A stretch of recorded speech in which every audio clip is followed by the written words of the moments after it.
get that mix going. All right.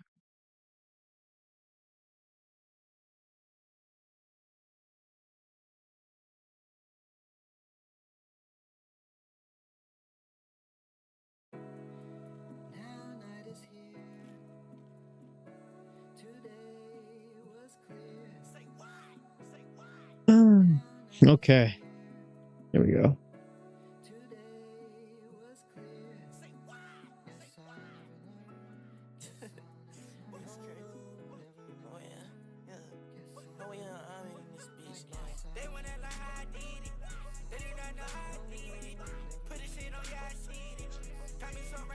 All right. What's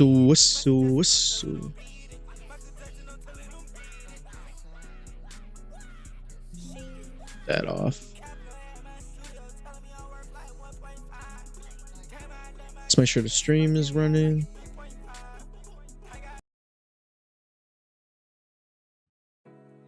Videos. Live is going.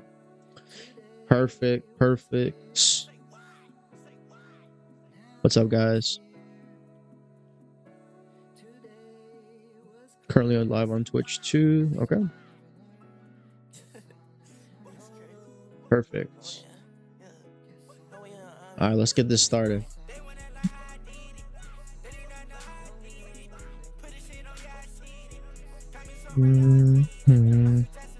Should make sure it's good on stream. Hey, can you see if I'm streaming?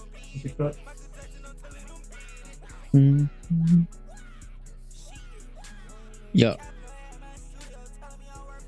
1.5.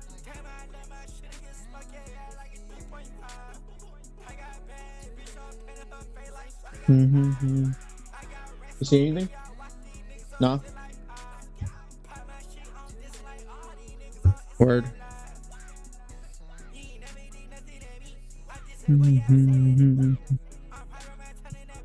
All right. Well, anyways, we'll get to a quick recap here of the games, guys. So, obviously, I had 2 games today.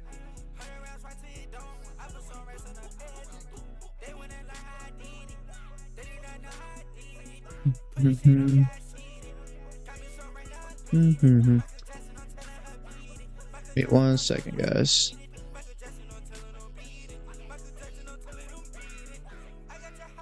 I got your heart on my head.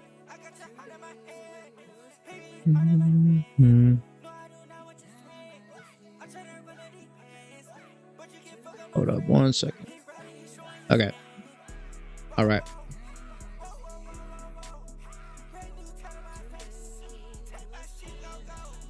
So, guys, today was an insane day in the NBA. Obviously, Pistons, Cavaliers, and Thunder and Lakers. So, some pretty crazy matchups today. And first, we'll start with Pistons and Cavaliers. Obviously, an insane matchup. If you guys aren't subscribed already to the channel, make sure to subscribe. Drop a follow on the page. We're going live every single day and dropping reactions to the games with the picks for everything, guys. So, going into this first game here, into the box score, it's very close game. I thought Cavaliers had a good grasp of the game at the start. You know, Donovan Mitchell, I think he was like freaking 4 for 4 in the first quarter, 5 for 5. He was going crazy, and yeah, he just looked good all game. Dropped 35, had a double. And Mobley was looking pretty good too. I know he only had 13, as you guys can see right here. But he was very impactful, especially defensively. 2 blocks. I thought he was pretty solid.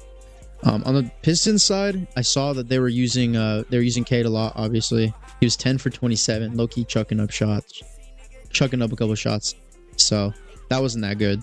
I didn't like that they used Tobias Harris as well. That was a good addition, obviously, and he's been getting his own shot up. And Duncan Robinson was good too. But my main issue with the Pistons and their coaching staff, what they've been doing, is you know, with this game specifically, they gave what's his name, Javonte Green 11 minutes and Karis LeVert 17 minutes just for him to go 2 for 6. So like they need to shorten their rotation a little bit, and you could see like in those minutes where Cade wasn't playing, like they weren't really getting anything going.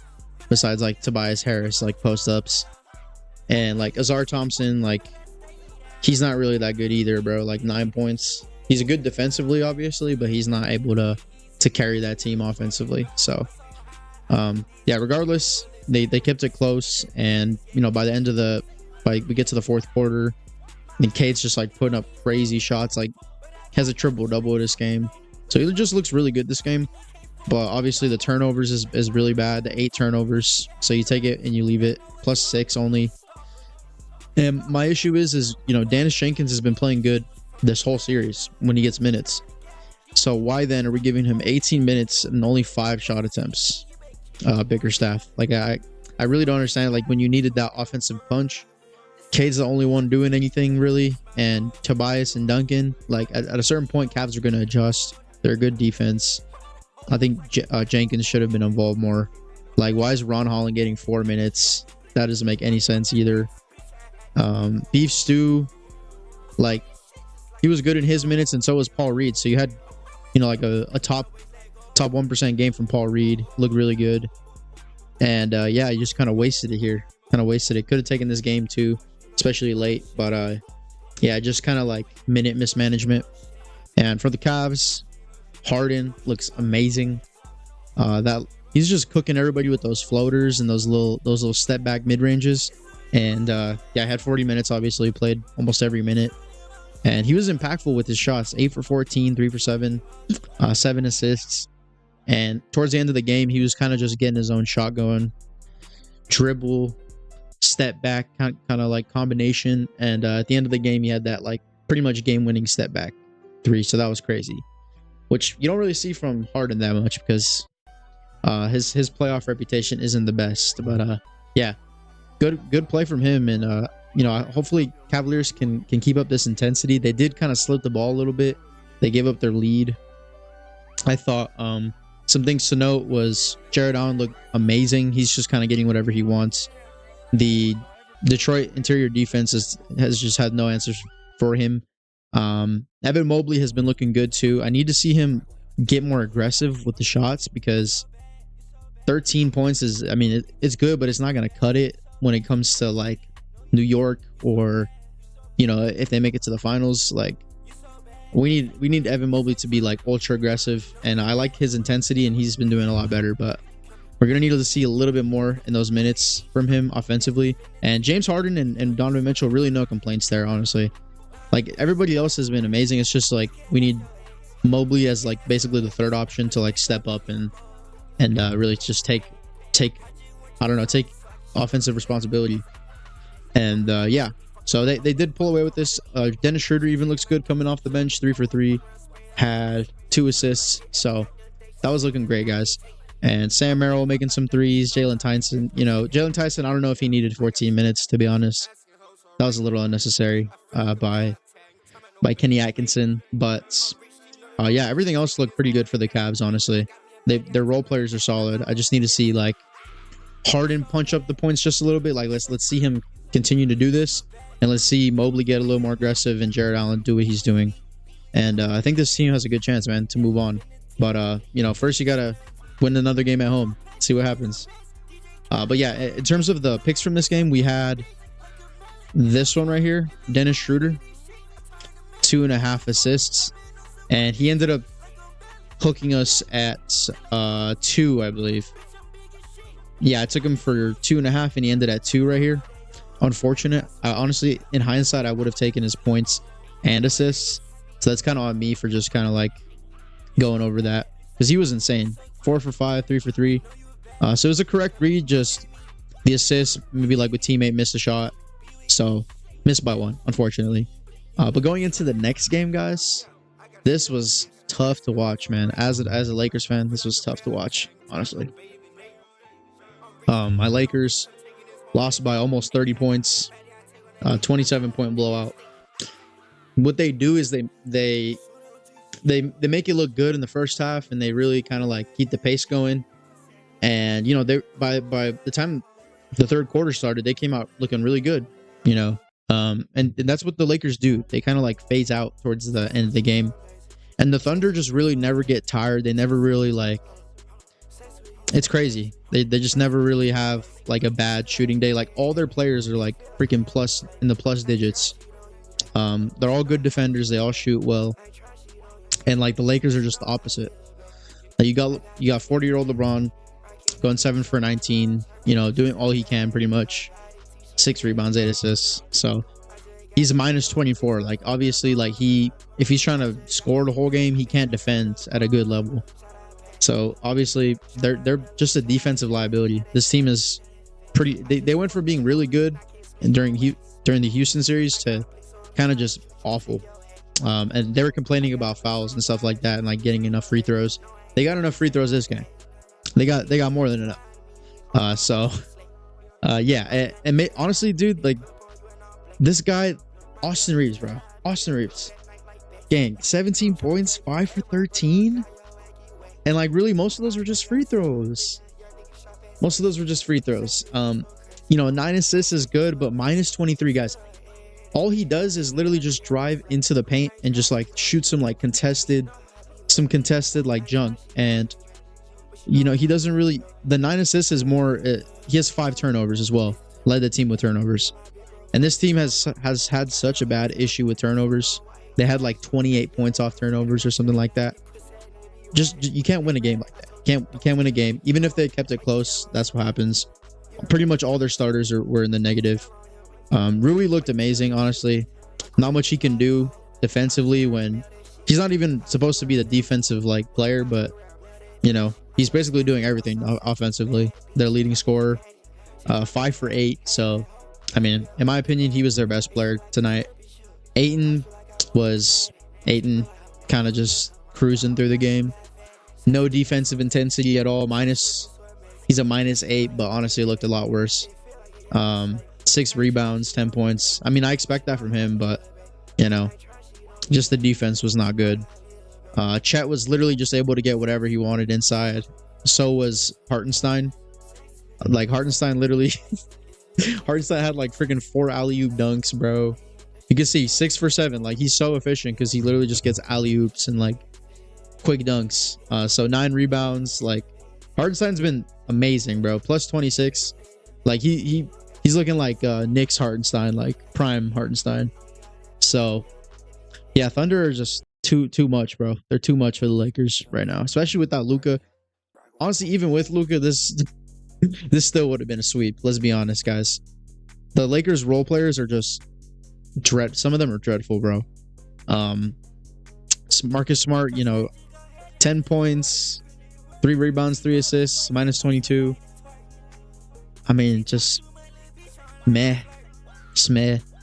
He was good in the Houston series and like, you know, first game, but I don't know, bro. He's just getting clamped up. He's getting clamped up, and he's not able to defend the Thunder, man. They're just making all their shots. They don't miss. Give him a little bit of space, cooked. And by the end of the game, dude, Lakers just get so tired. They get so like, they just don't want to get back on defense. Like there was a play where Caruso literally just ran past LeBron and Rui, and they're both kind of just you know, jogging back. And by the time they look back, he's already like up, and they're both like Looney Tunes characters falling over after him. It's just like they're just tired, and OKC will like not take their foot off their throat pretty much. Kennard, 29 minutes, 18 points. He was good shooting, but defensively, worst player on the team. Just complete awful. Like I can see why he was you know, -8, because even though he had 18 points, bro, every time I seen bro out on the floor playing defense, like he's just lackadaisical, man. Honestly, Luke Kennard. So that wasn't good. Jackson Hayes did literally nothing in 9 minutes. Was a -5. Dalton Connect got some minutes at the ends. Maxi Kleba. Like you can just see the clear gap in role player talent and in the top tier talent on both teams. Like Austin Reeves, I'm sorry, man. He's just. They said he's a number 2, but I think he's like a good number 3. Honestly, I don't think he'd ever be a good. Like he's very good when it comes to the scoring stuff and you know, but like the defense is just not there, and so is the he just like drives in and tries in foul grifts, and you know, very streaky guy in my opinion. Can't rely on him to be super consistent in the playoffs. But I think we already knew that. I think we already knew that as Lakers fans. So yeah, I don't know what to say. This team needs to add some good role players in the offseason, the Lakers, and we need to get some good guys, man. We had Ayton, points, rebounds, and assists at 18.5. He only got 16, and then Cason Wallace, you know, he was shooting amazing in this game. I think he even had like he had 4 threes, and he just wasn't really passing and rebounding that much, so that hooked. So we went 0 for 3 on the plays in yesterday's video, but it happens sometimes, guys. Happens sometimes.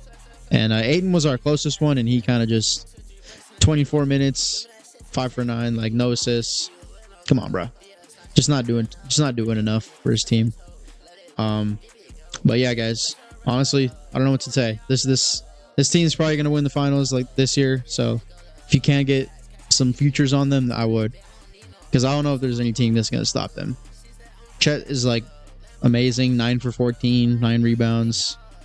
Just amazing defensively. Shea even had like a bad shooting game, honestly, for his standards, and he was still plus 24, 9 assists, 4 rebounds. Like, so yeah, like it didn't matter because AJ Mitchell in 30 minutes had 24 points, basically looking like he reminds me of like Jordan Poole back in from the 2022 Warriors. 10 assists, 4 rebounds, plus 14, 3 steals, bro. Like leading the team with steals. Like, just who is this guy? They're just developing random guys that are just becoming like he could be like an Austin Reeves type. I could see him being like better than Austin Reeves. Just AJ Mitchell, right? But then they have freaking Jalen Williams coming off the bench. He didn't have that good of a game, but he was still solid. Caruso, you know, missed all of his threes, but he's a dog defensively and made a couple shots. And then you have freaking Isaiah Joe making 4 threes, Cason Wallace making 4 threes. So when Wiggins and McCain have a bad night, you know, you can just rely on all the other bench players to just make 4 threes, of course. So yeah, they're probably gonna win it all. But yeah, pretty much that's the recap for yesterday. I don't know what we do from here, Lakers. Probably just get some more size. Imagine if we still had AD. That'd be nice. That'd be pretty nice. But yeah. Honestly, my predictions for this series after this is I think it's 4-0 for OKC. And then for Cleveland and Detroit, a little more interesting. I think if the Cavs can keep up the pace on their own right now after this game at home, I think they can probably take the next game. We can see it go we can see them go 2 up in this series, and then, you know, from there it's anybody's series at that point. Detroit has been looking good, obviously, but I wouldn't count the Cavs out just yet. I think if they can clean some stuff up, get Evan Mobley working a little more aggressive in there, and you know, manage those minutes with Jalen Tyson. I don't know why he's getting so many minutes. Kind of give a little bit more minutes to Strus. Strus been on fire from 3, bro. He didn't have that good of a game, but you know, he could have just a crazy 3-point night. And then, you know, Sam Merrill also looked really good. They just got to clean a couple things up. And honestly, I think they can probably pull it. So I'd probably say at this point, maybe still Pistons in 6, but Cavs are starting to sway me a little bit. So Pistons in 6 and Thunder in 4, man. And yeah, quick shout out before we end it off here for the recap. The pick server has been on fire, guys. Up 566 units in 2026. As you guys can see, all the plays here are tracked here back from like last year, and so all these are tallied up and they're put into basically a spreadsheet. And so yeah, so basically, if you guys are interested in getting into the server for free, all you guys gotta do is use my code JoeFroze on Chalkboard, Underdog, Sleeper, any of these apps, guys, and I will get you guys a week for free in the VIP. Make sure to use my code JoeFroze. Email me a screenshot to this email right here or my Instagram account, and I can get you guys in. And yeah, guys, there's just it's a great community. That's where I post all my picks right here. We had this win as well in the Discord. LeBron over 5.5 rebounds. That was pretty nice. So that came through for us. And then the EV wins for today were also pretty good. We had a 6x cash, 3.5x cash, and another 6x cash. All posted in the Discord here, guys. So up over 100 units in May. So tap my link in bio, guys, and make sure to use my code JoeFroze, and you guys can get in for absolutely free. But yeah, appreciate it, guys. Go ahead and